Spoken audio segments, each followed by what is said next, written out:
ભરૂચ જિલ્લાની ઓળખ સમાન ગોલ્ડન બ્રિજને રાષ્ટ્રીય સ્મારક જાહેર કરવા માંગ ઉઠી।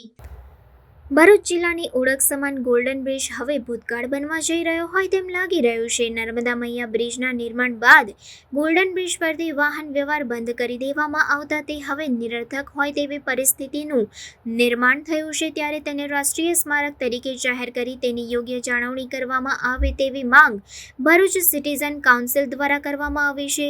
બ્રિટિશરો દ્વારા નર્મદા નદી પર 140 વર્ષ પહેલા ભરૂચ અને અંકલેશ્વરને જોડતો નમૂનેદાર ગોલ્ડન બ્રિજ બનાવવામાં આવ્યો હતો। આટલા વર્ષોમાં ગોલ્ડન બ્રિજ એ સાચા અર્થમાં એક ધરોહર અને ભરૂચની ચડતી અને પડતીનું સાક્ષી બની અડીખમ ઊભો છે।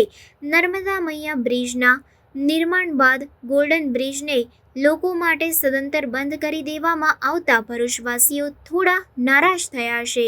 વાહન વ્યવહાર માટે બ્રિજને બંધ કરાયો તેનાથી લોકોને કોઈ વાંધો નથી, પણ નાગરિકોની અવરજવર માટે પણ બ્રિજને બંધ કરી દેવો ઉચિત નથી।